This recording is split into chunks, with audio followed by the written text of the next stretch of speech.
Say that you'll be mine. But if you wanna love me, baby, please say that you'll be mine. If you don't like my potato, don't dig up my vine. Well, thank you so much for joining me in a conversation. For those watching, I'm Julianne Dunn. I'm a senior program officer with Rural LISC, and I get the extraordinary opportunity to talk to some of the greatest organizations. I'm biased, of course, but the greatest organizations doing the greatest work in rural America. And today, I wanted the opportunity to talk to two of my favorites. I'm unabashedly talk about two of my favorites, but Ben and Rebecca from Griot Arts in Clarksdale, Mississippi, who work with some extraordinary youth, 14 to 24-year-olds. And what started as an arts organization has truly become the organization that I think does some incredible community development, economic development work in Clarksdale. And I'm so glad you guys are here and willing to have a conversation with me. But I'd love for you guys to start by, of course, introducing yourself and introducing Griot and what you all are doing, and of course what the cool spaces you are in right now. But let's just like foundation wise, tell us about you and where you're coming from, and we'll dive into some of the questions. Yeah, so my name is Rebecca Pleasant Patterson. I'm the executive director of Griot Arts. I'm coming from Atlanta, Georgia, and I'm connected to Clarksdale through my mom and her family. I grew up coming here as a visitor, and so I came up here every year, maybe twice a year, traveling down, seeing the cotton roads, and all my family's here. And so it's awesome to come here. One of the things that drove me here, actually, when I was thinking about moving here, my mom, my dad, all my family, they thought it was the worst mistake of my entire life. They told me, like, no, you're making a big mistake, don't do it. But all the folks that were trying to get me here, they told me, like, it's like a vortex. Come here, there's so many opportunities. And that juxtaposition really intrigued me. I wanted to know why the narrative was like starkly different. And so it's been a roller coaster, but love every bit of it. And yeah, that's me. Yeah, I'm Ben Lewis. I'm Deputy Director of Griot, originally from Washington State, but I, like Rebecca, migrated down here. Let's see, this is almost 11 years now, a little over 10 years. I tell people I accidentally moved here because I was only supposed to be here 1 year. That didn't happen. I fell in love with the area. I think I was very much part of one of those people telling Rebecca there's a vortex here. Like there's a tremendous amount of people that come to Clarksdale for one reason and then end up staying for completely other reasons. It just there's something that draws you in. To put your finger on it, I'm not sure I've ever been able to, even after all this time, say like this is why. But if I were to boil it down, I think it comes down to the people and the potential. I mean, there is when we're going to dive into more because we're here to talk about youth, but the youth here, I say this very anecdotally, I've worked with youth all over the country. Every classroom you go into, there's always going to be one or two students that kind of stand out. You know, every student is special in their own way, but there's always the one or two students that you look at and you're like, there's a spark there. There's something really special that they can go really far. Yeah. And that happens everywhere. But you come to Clarksdale, the Delta, and you walk into a classroom and it's not one or two students. It's 10, 15, the whole class you look at and you're like, these students are brilliant and they have so much talent. And one of the draws for me is when I look at that is half the time the students don't even see it within themselves. And we'll get into this more, but it comes down to opportunity. Yeah. It's a lot of these students don't have the opportunity to discover the talent within themselves. I can see it because I've had the experience, but even if they are lucky enough to have opportunities to discover it within themselves, they don't have the opportunity to develop it. And that's really what's drawn me here. That's really what Griot is here for, is how do we use creativity to build opportunity into these communities for this next generation of students?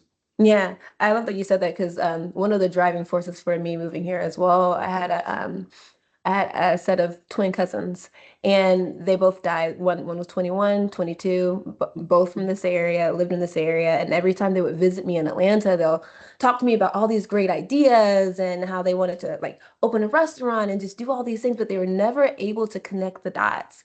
And with them passing away at such an early age, I thought like, what if their quality of life that included being able to pursue things that were on their hearts, things that they felt like they were purposed to do, what if that would have allowed them to live a little bit longer, to hope a little bit longer? And so that got me thinking I needed to come here to figure out like what is this difference? What like how can we create more opportunities for people to connect with what they believe is their purpose on the inside of them? Yeah. So And for I- y'all to be someone that hears them and sees them and helps connect those dots, because who else, like that's what it's all, that's the only way, like having someone else, like you said, someone outside them connect Yeah. those dots helps them get there, and also like believe in them, like that, and listen, and just listening, I think is probably, like you've already kind of referenced it too. But Ben, what were you going to say? Well, I was just going to say, I think that, I mean, do you want to talk about what Griot is? Because we're representing Griot. Yeah. but Yeah. That might have been a good transition. Yeah. But Go ahead. I feel like we're kind of dancing around the subject of this I know. nonprofit that we work for that we all love. Yeah. But I think to me, this is what Griot is here for. We call it an arts organization, but it's really more about creativity. We have our 3 C's: creativity, community, compassion. And how do we use those pillars to build our place and space around us? And so that's a lot of what we want to do, is work with youth who are so talented, who are so creative, who have so much within them, help that just kind of flourish, and then use their God-given talents to build the place and space that they want to be in, to help build the future. I mean, it sounds cliche, but No, it's true. And so they are the future. Yeah, Cliche. Literally. And I think, kind of along with that, we're building this ecosystem because, folks in them, they have the talent, they have the purpose. It's God-given, right? We don't have to give anything to anyone. We just have to create the environment for it to flourish and for it to thrive. And so we like to say that we're amplifiers. We just try to amplify what's already in the people, what's already in the community. We're not coming in with our God savior mentality saying we're going to do this thing. No, it's already here. And so we have a couple of different programs. I'll let Ben talk about Meraki first, and then I can go to the after school if you want to. Well, let's go the other way, because we're here to talk about workforce development, but I guess it doesn't matter which way. So I guess, I'll start with Meraki. Which you're Yeah, like workforce very development. well representing. Yes, for sure. Just I in got case. And the swag. yeah. None of it by accident, all strategic. So yes, Meraki is one of the programs that Griot runs. Again, kind of like Griot Arts, it's more than just an arts program. Meraki is more than a workforce development program. We use workforce development because that's kind of the easy, quick way to understand it. But really, it's about using creativity in a professional capacity. So Meraki Roasting Company is a coffee shop, roast their own coffee. We use this as both a practical learning environment to work with young adults on job skills, both soft skill development or essential skills, those skills that aren't task specific that you need no matter what you do or where you do it, but also hard skills, those resumeable task specific skills. And so we want to be a place that youth can come in and develop both, set that foundation for success no matter what they choose to do in the future, but also give them something resumeable to help get their foot in the door when they're entering the workforce, because that's always the challenge. You go to apply for a job, boss says, do you have any experience? No, I can't hire you because you don't have experience. It's catch-22 everybody faces, but we want to help kind of open that door a little bit, make it a little bit easier, so that way when they go to that next step in life, they've got something both tangible, resumeable, but then they also have conversations around some of these other soft skills like emotional identification, self-control, communication across lines of difference, goal setting, these skills that we all need to continually practice, but we also need to be strategic and have conversations about them. They don't necessarily all develop organically. You need to know that these are skills you need to work on, like math, anything else, we have to practice them. So Meraki is that practical learning environment to work with young adults on these skills, but it's also our community space, being that second pillar, creativity, community. And it's a space where we can bring people together that don't normally have ways of engaging with each other. We live in the South. Unfortunately, the South, well, I mean, this is all over. It's not just exclusive to the No, South, it's not, but silos happen organically. I mean, people tend to be attracted to people who think like them, look like them, act like them, the people we like. And so, especially in the South, there are silos. And so we want to create spaces where people can break down those silos, create the bridges, as Rebecca likes to say, and come together and engage. And it's not just racially. I mean, that exists. It's also economically, it's socially. I mean, it's all these differences that create these silos that we want to break down and bring people together. And I think that's also an important part of our workforce development with youth, is giving them these opportunities to develop these relationships with people they would never otherwise come across. But there's synergy between the two, where people in the community are enhanced by knowing the youth. They get exposure to new ideas, new thoughts. They get new talent that they didn't even know existed. But then the youth also get these opportunities, these exposures, because they've developed these relationships. And so Meraki is built to be both there to support the youth as a practical learning environment, but also a community space to help with bridges, bringing community partners together. Yeah, yeah.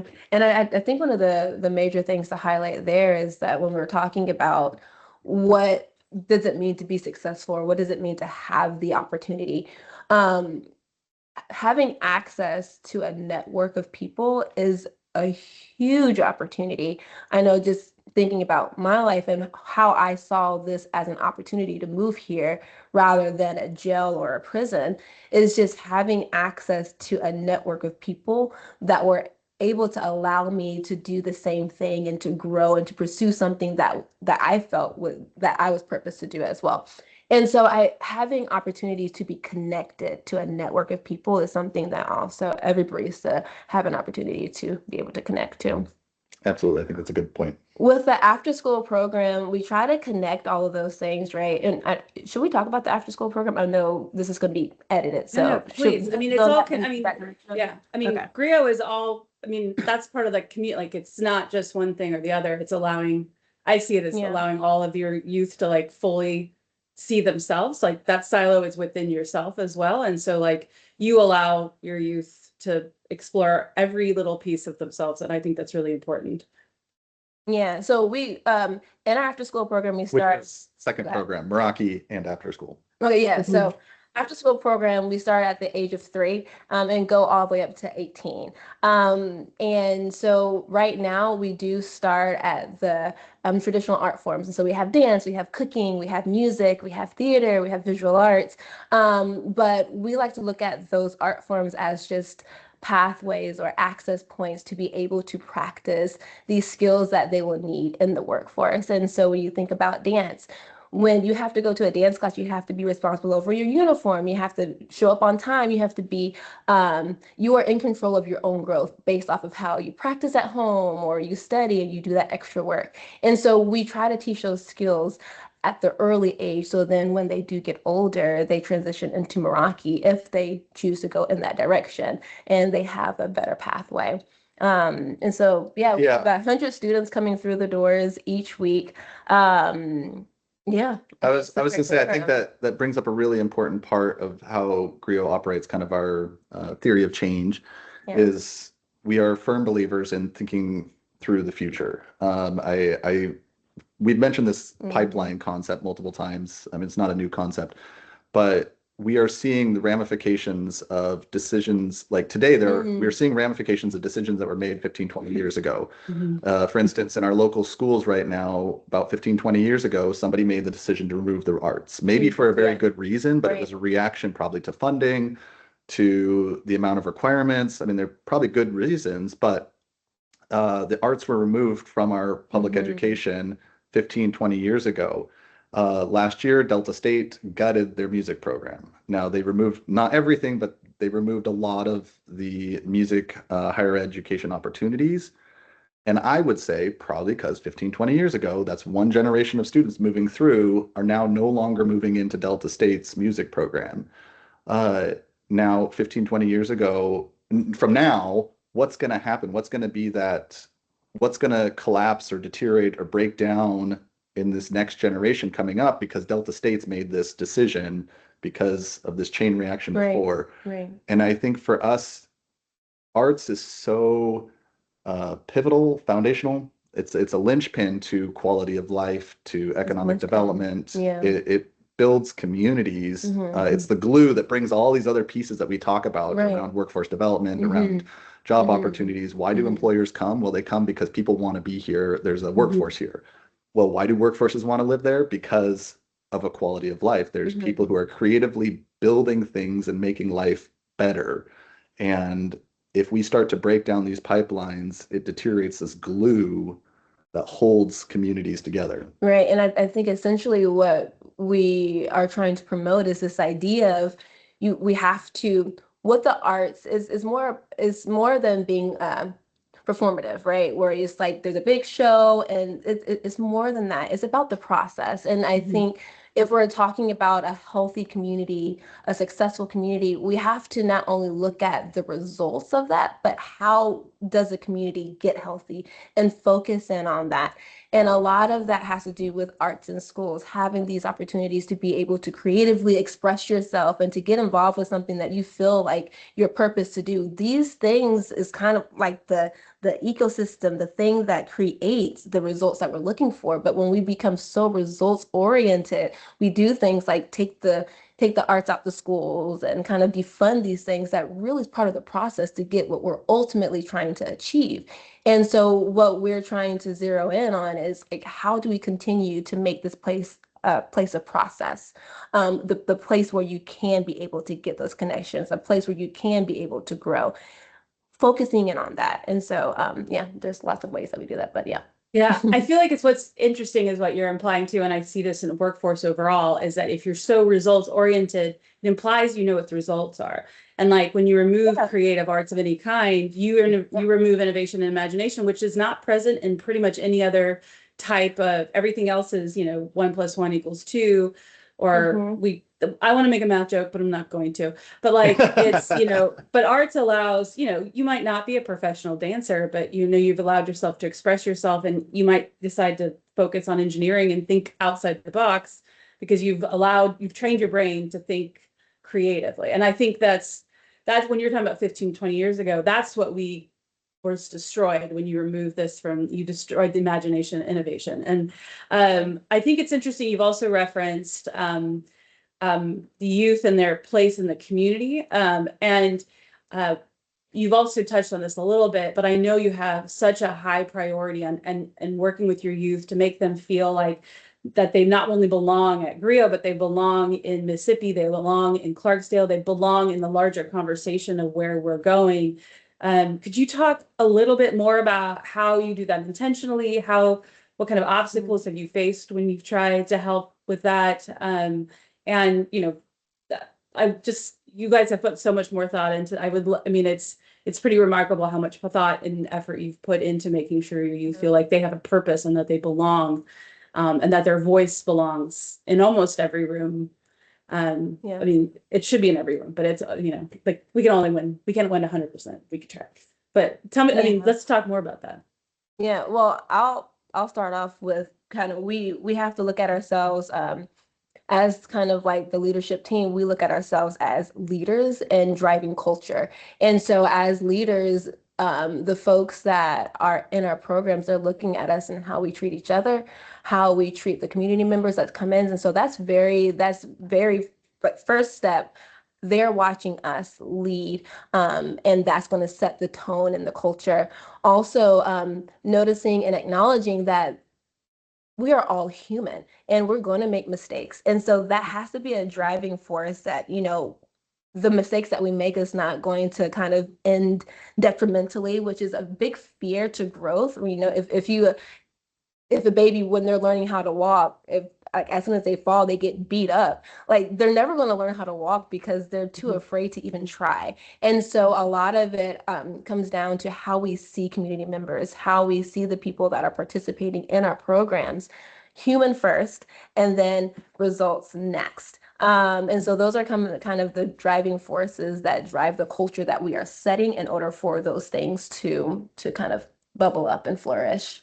Yeah, and I think also a big part of our philosophy theory of change is working within is like Rebecca's talking about is this environment because environment is everything. It's everything. I think about this comic in my head every time. I'm going to butcher it. It's a lot better of a visualization than it is narrated, but it's it's this line of animals. There's a giraffe, there's a monkey, there's a fish, there's a hippopotamus, all lined up, and it's about standardized testing. But it says, first one to the top of the tree. Now get to the top of the tree. It's like there's going to be certain animals there that are going to thrive. They're going to look good. They're going to feel good. Everybody's going to give them attention because the monkey's going to get to the tree the fastest. The giraffe can walk up and touch that tree. The fish isn't going to be able to make any progress. And I think that's so applicable to everyday life for all of us. And so when Rebecca talks about failures, that fish sitting there saying, I can't get to the top of the tree is going to think, I'm a failure. Yeah. It's not going to have that sense of belonging. It's not going to have that purpose. And so for us, it's how do we create these environments where when people walk in, they feel confident, they feel like they can accomplish something, they don't feel failures. And I think that is one piece for us is as leaders, how do we create those environments strategically, but also help people discover that for themselves. Uh, then there's also the piece of belonging, feeling like you have a place at the table. And I think that's so important for the youth. I again, for any one of us, if we speak purposely, how much do we commit? How much do we invest in places that we don't feel like we belong? We don't. Right. And the workplace is no different. And if the youth aren't feeling like they have a place at the table, if they don't feel like they belong there, they're not going to engage. They're not going to show up. They're not going to give you the results as employers that we want to see. And so that is also a big part of, I guess, our strategy, philosophy is environments. Yeah. That is so important. Yeah. So it's not what we do, it's how we do it. How we do it, that's what really, drives what we do. That makes that kind of philosophy makes so much sense because I'm sure you get this like where people are like, what does arts, what kind of arts organization has a workforce program, and like how could you see that? I mean, I obviously see it because I'm obviously a big fan, but it's with that philosophy, but like that philosophy it's like the more important part of it, and that's also the benefit of creative thinking. It's like, and I hadn't heard that. You're gonna have to send me the real thing about the animals, but like what I from that description, it makes me think of the way it applies to you all is if that fish was at Griot, it would turn to their friends, their other people, and be like, can you help me get there? Or like, how can we all get to the top of this tree instead of like giraffe wins, monkey wins? Like, why can't we work together? I feel like that's the vibe I get even when I walk in. So I feel like obviously I can spend hours with you all. I have spent hours with you all. We have this is just like the tip of the iceberg of the work that we've done together and continue to do together. But We just in talked the about interest theory. of We never time. got into practical anything. Yeah. I mean, it is. I mean, there's a lot of practical. I mean, when you're talking, like what I hearing the most practical thing is the environment. It's not necessarily. And this is what's applicable to, if someone's listening to you and they're like, oh, well, I do apprenticeships for skilled trades or manufacturing. How could I possibly connect with an organization that has a really robust arts program and a active, delicious coffee shop? And it's like, but the environment is the piece that you're talking about listening and creating, and like also thinking outside the box about here's a workforce program that also provides some emotional and intelligence as well, some essential skills that are not just about like how do I run a coffee shop, but it's also like how do I be fully present in a space, how do I bring my creativity into a space, and also how do I take my little tiny dreams and tell the people I'm working with about, because one thing we didn't talk about is you've also helped a lot of entrepreneurs. Some of your youth have decided they want to be entrepreneurs. So you've done everything you can, even though it has nothing to do with your work. Or they've done community projects that have nothing to do with your like major vision, but it is your vision because it's not about the results, it's about the act. So that's the practical piece like that I hear a lot about, and like especially working with 14 to 24-year-olds and what they see the future of the workforce being. But what I do want to take is a minute, because you all are also leaders in Clarksdale, you're leaders in the Delta, you're leaders in Mississippi. But if you had to say one, individually, both of you, had one action, activity, or program that you think the Delta specifically could benefit from, that would be the greatest impact for the area, what do you think it would be? Like, this is, could be something that's already going on that needs to be amplified, because I love the amplification concept. But like, what's that pivot point that you think needs to be scaled up or launched or grown? Or it doesn't even have to be a Griot thing. You could be like manifesting this into the world and you hope someone else hears it. I have my gut reaction. Oh man, you go with your gut reaction. Okay. You have so many Like, reactions. I don't know. It's I'll go next. it's what Rebecca said earlier. It's about not looking at results. I think for so much of us, it's again, we focus on this destination and forget that the process, the journey is so important. It's so vital. And for me, I think if there's one thing I wish I could do is create a fund without restrictions to help enable people to attempt their dreams. And I say attempt because I think of a small project that we did a while back where there was a couple students in a think tank that you participated in that each got some money to attempt an idea that they had, like an entrepreneurship. And there was no restrictions on how they spent it. And we had some people doing business. We had others. There was one young woman who wanted to give gifts to those in the foster care because she knew how isolating the foster system was and wanted others in that system to feel that connection. And not every business idea is running today from that money, but I can guarantee that every one of those students that tried something has learned something and is using that in the next phase. And I think for us, it's like, what could we build if we could enable students to attempt and try? Because they're going to think about things that we may not have think about. They're going to have perspectives that we don't have. And so if we can say, okay, let's try that together, we can bring in our experiences, partner with you and your vision to enable you to try this, and then learn from that together what could be created. And so I think about, like, I don't know, this is my magic wand.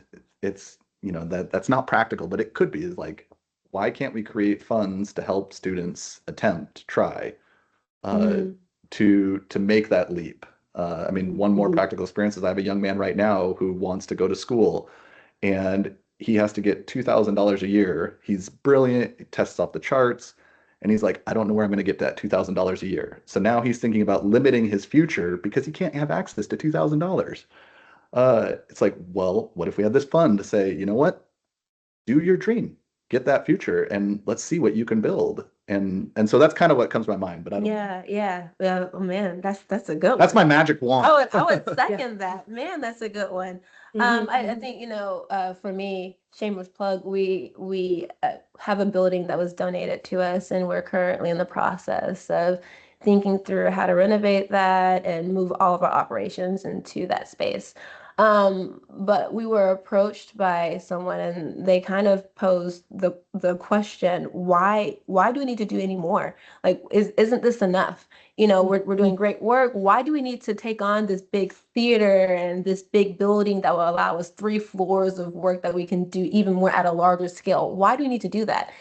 And I always push back against that thought, because when you're in a bigger city and you have access to these beautiful buildings, that alone inspires you to do more and to see the possibilities. Think of it, when you're in New York and you see those tall buildings, it's like what's possible opens up for you. And that is very base level what is needed for anyone to flourish and to thrive, for them to understand what is possible is so much more, and to be able to train and to be able to have access to a space where it's state of the art, where you're, being exposed to just like nice AC and like buildings that aren't moldy and like the top of the line things like that alone sets the foundation and sets the tone for growth to happen. But when you don't have that, when you're constantly exposed to kind of like, secondhand stuff and it's not the best, that's I mean, that's what's going to become your norm.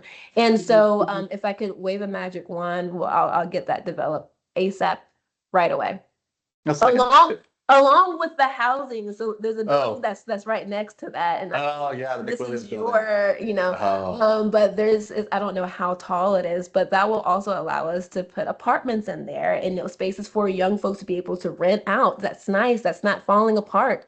And so, you know, having more living also for folks to be able to stay here instead of leave the Delta. Because when folks leave the Delta, you know, all of their expertise and talent leave with them, and we can't build this community. Brain And drain is so, real. yeah, so we need more housing as well. And so that all together, that's what I would say if I could wave a magic wand, the housing and then our adjacent building that we are renovating. Yeah. I'll second that too. That's really good. It's nice that you guys are on the same page, considering you work together all the time.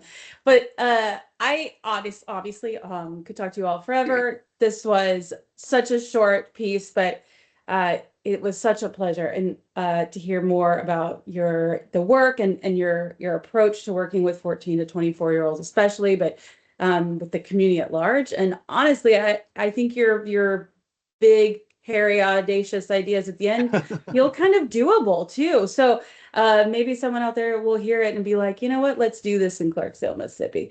But thank you. Do it. Let's just manifest it right now. It's a good place. There's so much talent. I'm always impressed by the youth. And if anybody's skeptical, just come visit. Yeah. And we'll yeah. suck them Oh, into you the also give a vortex. great tour of the space. Like that's The pictures. yes. Just bring a hard hat if you're going to go visit the actual building, because A little respirator too. it's a lovely, generous donation.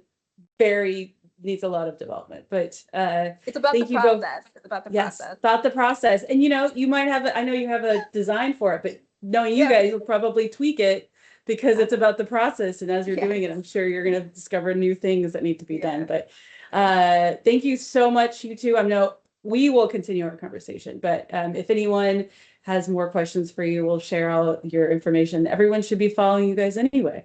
But yeah. We or love at least talking, if you, so reach out. We'll get a cup of coffee.